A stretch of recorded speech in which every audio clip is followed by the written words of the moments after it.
Hi everyone, welcome to my channel.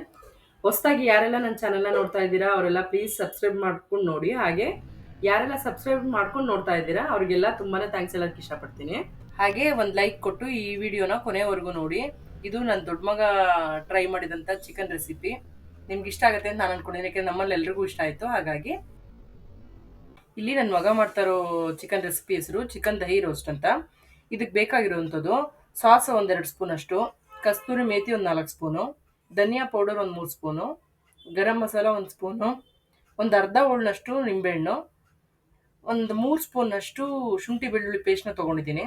ಹಾಗೆ ರುಚಿಗೆ ತಕ್ಕಷ್ಟು ಉಪ್ಪು, ಒಂದು 3 ಸ್ಪೂನಷ್ಟು ಅಚ್ಚಕಾರದ ಪುಡಿ, ಒಂದು ಅರ್ಧ ಸ್ಪೂನಷ್ಟು ಜೀರಾ ಪೌಡರು, ಮೊಸರು ಒಂದು ಅರ್ಧ ಕಪ್ಪು ತೊಗೊಂಡಿದ್ದೀನಿ. ಬೇಕು ಅಂದರೆ ಇನ್ನೊಂದು ಸ್ವಲ್ಪ ಆ್ಯಡ್ ಮಾಡ್ಕೋಬೋದು. ಉಳ್ಳುಳ್ಳಿ ರುಚಿಗೆ ಚೆನ್ನಾಗಿರುತ್ತೆ. ಹಾಗೆ 1 kg ಅಷ್ಟು ಚಿಕನ್ನು, ಒಂದು 3 ದಪ್ಪ ಈರುಳ್ಳಿ, ಹಾಗೆ ಒಂದು ಟೊಮ್ಯಾಟೊ, ಒಂದು 4ರಿಂದ 5 ಹಸಿಮೆಣಸಿನ್ಕಾಯಿ ತೊಗೊಂಡಿದ್ದೀನಿ. ಇಷ್ಟು ಬೇಕಾಗಿರೋದು ಈ ರೆಸಿಪಿಗೆ. ಈಗ ಒಂದು ದೊಡ್ಡದೊಂದು ಪಾತ್ರೆ ತೊಗೊಂಡು, ಇಲ್ಲ ಬೇಸನ್ ಇದೆ ಅಂದರೆ ಬೇಸನ್ ಆದರೂ ತೊಗೊಳ್ಳಿ, ಪರವಾಗಿಲ್ಲ. ಅದಕ್ಕೆ ನಾನು 1 kg ಅಷ್ಟು ಚಿಕನ್ ಹಾಕ್ಕೋತಾ ಇದ್ದೀನಿ. ಚಿಕನ್ ಹಾಕೊಂಡ್ಮೇಲೆ ಇದಕ್ಕೆ ಒಂದು 3 ಸ್ಪೂನಷ್ಟು ಶುಂಠಿ ಬೆಳ್ಳುಳ್ಳಿ ಪೇಸ್ಟು, ಒಂದು 4 ಸ್ಪೂನಷ್ಟು ಧನಿಯಾ ಪೌಡರು, ಒಂದು 3 ಸ್ಪೂನ್ ಅಚ್ಚಕಾರದ ಪುಡಿ, ಹಾಗೆ 1 ಸ್ಪೂನ್ ಗರಂ ಮಸಾಲ, ಒಂದು ಅರ್ಧ ಸ್ಪೂನ್ ಜೀರಾ ಪೌಡರು, ಒಂದು ಅರ್ಧ ಕಪ್ಪು ಮೊಸರು, ಆಮೇಲೆ ಕಸ್ತೂರಿ ಮೇಥಿ, ಒಂದು ಅರ್ಧ ಹಾಗೆ ನಿಂಬೆಹಣ್ಣು ಕೂಡ ಹಿಂಡ್ಕೋತಾ ಇದ್ದೀನಿ ನೋಡಿ. ಇದಕ್ಕೆ ಹುಳಿ ಜಾಸ್ತಿ ಇದ್ದಷ್ಟು ರುಚಿ ಜಾಸ್ತಿ ಆಗಿರುತ್ತೆ. ಹಾಗಾಗಿ ಇದಕ್ಕೆ ಸಾಸು, ನಿಂಬೆಹಣ್ಣು, ಮೊಸರು ಎಲ್ಲದನ್ನು ಯೂಸ್ ಮಾಡಿದ್ದೀವಿ. ಇದು ಒಂಥರ ಹುಳಿಯಾಗಿ ಖಾರವಾಗಿ ತುಂಬಾ ಟೇಸ್ಟ್ ಚೆನ್ನಾಗಿರುತ್ತೆ. ಈಗ ಇದಕ್ಕೆ ನಾನು ಸಾಸು ಹಾಗೆ ರುಚಿಗೆ ತಕ್ಕಷ್ಟು ಉಪ್ಪು, ನಾನು ಇಲ್ಲಿ 1-2 ಸ್ಪೂನಷ್ಟು ಹಾಕ್ಕೊಂಡಿದ್ದೀನಿ. ಈಗ ತೊಗೊಂಡಿರೋಷ್ಟು ಚಿಕನಿಗೆ 1-2 ಸ್ಪೂನಷ್ಟು ಬೇಕು. ಹಾಗಾಗಿ 1-2 ಸ್ಪೂನಷ್ಟು ಉಪ್ಪನ್ನು ಕೂಡ ಹಾಕ್ಕೊಂಡು ಕೈಯಲ್ಲೇ ಚೆನ್ನಾಗಿ ಮಿಕ್ಸ್ ಮಾಡ್ಕೋಬೇಕು. ಇದನ್ನು ನಾವು ಹಾಕಿರೋ ಮಸಾಲೆ, ಉಪ್ಪು, ಖಾರ ಎಲ್ಲ ಚಿಕನ್ನ ಎಲ್ಲ ಪೀಸ್ಗಳಿಗೂ ಚೆನ್ನಾಗಿ ಮಿಕ್ಸ್ ಆಗಬೇಕು, ಅಂಟ್ಕೋಬೇಕು. ಅಷ್ಟು ನೀಟಾಗಿ ಒಂದು 4-5 ಸಲ ಚೆನ್ನಾಗಿ ಕಲಸಿ ಇಟ್ಕೋಬೇಕು. ಇದನ್ನು ಒಂದು 10 ನಿಮಿಷ ಫ್ರಿಡ್ಜಲ್ಲಿ ಮ್ಯಾರಿನೇಟ್ ಆಗೋದಕ್ಕೆ ಅಂತ ಬಿಡಬೇಕು. ಇದು ಕಲಸೋ ಟೈಮಲ್ಲಿ ಬೇಕಿದ್ರೆ ನೀವು ನಿಮ್ಗೆ ಇಷ್ಟ ಆಗುತ್ತೆ ಅಂದರೆ ಕರ್ಬೇವಿನ ಸೊಪ್ಪನ್ನು ಕೂಡ ಆ್ಯಡ್ ಮಾಡ್ಕೋಬೋದು. ಟೇಸ್ಟ್ ವೈಸ್ ತುಂಬ ಚೆನ್ನಾಗಿರುತ್ತೆ. ಕೆಲವೊಬ್ಬರು ಒಗ್ಗರಣೆಗೆ ಕೂಡ ಹಾಕೋತಾರೆ, ಅದು ನನಗೆ ಇಷ್ಟ ಇಲ್ಲ ಅನ್ನೋ ಕಾರಣ ನಾವು ಹಾಕ್ಕೊಂಡಿಲ್ಲ. ಬೇಕಿದ್ರೆ ಹಾಕೋಬೋದು.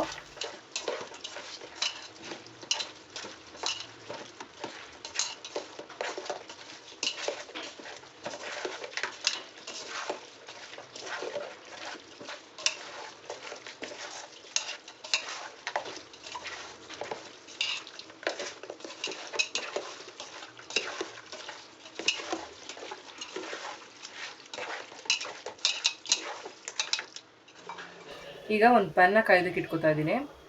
ಪ್ಯಾನು ಚೆನ್ನಾಗಿ ಬಿಸಿ ಆದಮೇಲೆ ಇದಕ್ಕೆ ನಾನು ಒಂದು 3 ಸ್ಪೂನಷ್ಟು ಎಣ್ಣೆ ಹಾಕೋತಾ ಇದ್ದೀನಿ. ಎಣ್ಣೆ ಕೂಡ ಚೆನ್ನಾಗಿ ಕಾದ್ಮೇಲೆ ನಾವು ಉದ್ದುದ್ದವಾಗಿ ಹೆಚ್ಚಿಟ್ಕೊಂಡಿರುವಂಥ ಈರುಳ್ಳಿನ ಹಾಕ್ಕೊಂಡು ಚೆನ್ನಾಗಿ ಫ್ರೈ ಮಾಡ್ಕೋಬೇಕು. ಈರುಳ್ಳಿ ಸ್ವಲ್ಪ ಕೆಂಬಣ್ಣ ಬರೋವರೆಗೂ ಚೆನ್ನಾಗಿ ಫ್ರೈ ಮಾಡ್ಕೋಬೇಕು. ಈರುಳ್ಳಿ ಬ್ರೌನ್ ಆದ್ರೇ ಚಿಕನಲ್ಲಿ ಮಧ್ಯೆ ಬಾಯಿಗೆ ಸಿಗುವಾಗ ಟೇಸ್ಟ್ ತುಂಬಾ ಚೆನ್ನಾಗಿರುತ್ತೆ. ಅದರದ್ದೇ ಅದರ ಟೇಸ್ಟು, ಈರುಳ್ಳಿ ಫ್ರೈ ಟೇಸ್ಟು ಚೆನ್ನಾಗಿ ಸಿಗ್ತಾ ಇರುತ್ತೆ ನಮಗೆ. ಹಾಗಾಗಿ ಚೆನ್ನಾಗಿ ಫ್ರೈ ಮಾಡ್ಕೋಬೇಕು.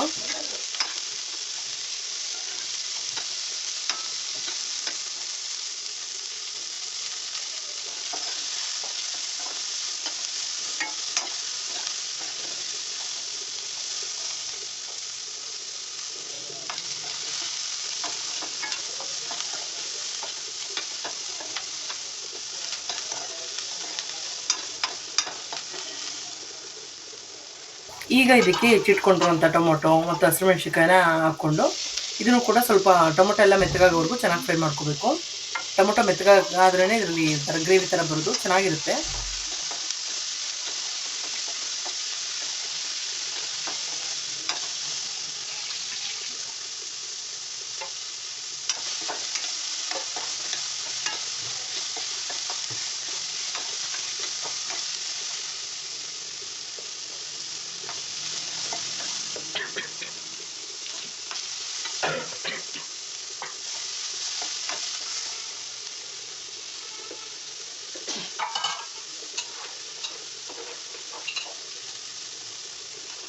ಈರುಳ್ಳಿ, ಟೊಮೊಟೊ, ಹಸಿಮೆಣ್ಸಿನ್ಕಾಯಿ ಎಲ್ಲ ಚೆನ್ನಾಗಿ ಫ್ರೈ ಆದಮೇಲೆ ಇದಕ್ಕೆ ನಾವು ಮ್ಯಾರಿನೇಟ್ ಮಾಡಿ ಇಟ್ಕೊಂಡಿರುವಂಥ ಚಿಕನ್ ಹಾಕ್ಕೊಂಡು ಒಂದು 5 ನಿಮಿಷ ಚೆನ್ನಾಗಿ ಫ್ರೈ ಮಾಡ್ಕೋಬೇಕು. ಇದರಲ್ಲಿ ಚಿಕನ್ ಎಲ್ಲ ಒಂದು ಅರ್ಧಂಬರ್ಧ ಬೇಯೋವರೆಗೂ ಎಣ್ಣೆಲೇ, ಈ ಒಗ್ಗರಣೆ ಇದರಲ್ಲೇ ಚೆನ್ನಾಗಿ ಫ್ರೈ ಮಾಡ್ಕೋಬೇಕು.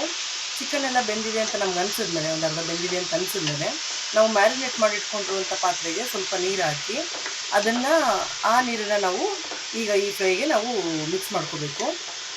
ನಿಮಗೆ ಏನಾದರೂ ಗ್ರೇವಿ ಜಾಸ್ತಿ ಬೇಕು ಅಂತಂದರೆ ಬೇಕಿದ್ರೆ ನೀವು ನೀರನ್ನು ಜಾಸ್ತಿ ಆ್ಯಡ್ ಮಾಡ್ಕೋಬೋದು.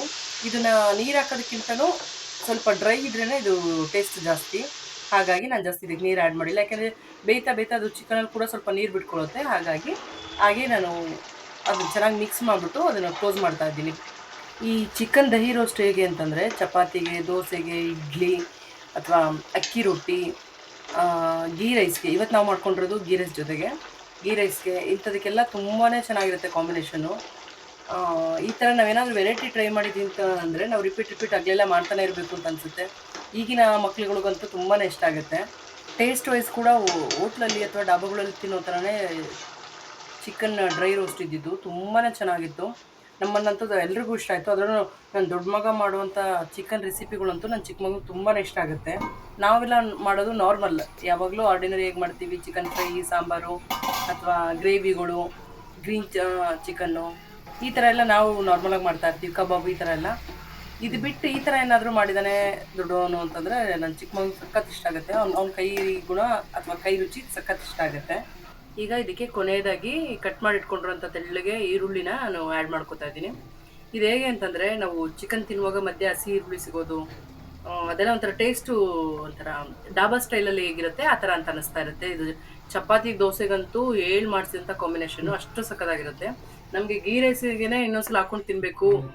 ಗೀ ರೈಸು ಹಾಗೆ ಇತ್ತು, ಚಿಕನ್ ಗ್ರೇವಿನೂ ಹಾಗೆ ಇತ್ತು. ನಮಗೆ ಒಂಥರ ಇದು ಚಿಕನ್ಗೋಸ್ಕರ ನಾವು ಗೀ ರೈಸ್ ಹಾಕೋಬೇಕು ಅಥವಾ ಗೀ ರೈಸ್ಗೋಸ್ಕರ ನಾವು ಚಿಕನ್ ಹಾಕಬೇಕು ಅನ್ನೋಷ್ಟು ಟೇಸ್ಟ್ ಚೆನ್ನಾಗಿತ್ತು, ತುಂಬಾ ಚೆನ್ನಾಗಿತ್ತು.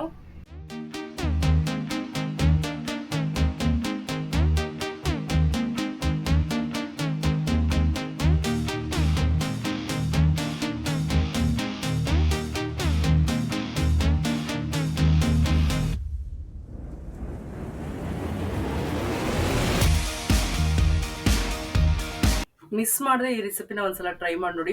ಮೋಸ್ಟ್ಲಿ ನಿಮಗೂ ತುಂಬಾ ಇಷ್ಟ ಆಗುತ್ತೆ ಅಂತ ನಾನು ಅನ್ಕೋತೀನಿ. ಹಾಗೆ ಹೇಗಿತ್ತು ಅಂತ ಕಮೆಂಟ್ ಮಾಡಿ ತಿಳಿಸಿ. ಈ ರೆಸಿಪಿ ಮತ್ತು ಈ ವಿಡಿಯೋ ಏನಾದರೂ ನಿಮ್ಗೆ ಇಷ್ಟ ಆದರೆ ಪ್ಲೀಸ್ ಒಂದು ಲೈಕ್ ಕೊಟ್ಟು ಸಬ್ಸ್ಕ್ರೈಬ್ ಮಾಡ್ಕೊಂಡು ನೋಡಿ. ಹಾಗೆ ನಿಮ್ಮ ಫ್ರೆಂಡ್ಸು ಫ್ಯಾಮಿಲಿ ಮೆಂಬರ್ಸ್ಗೂ ಕೂಡ ಶೇರ್ ಮಾಡಿ. Thank you for watching.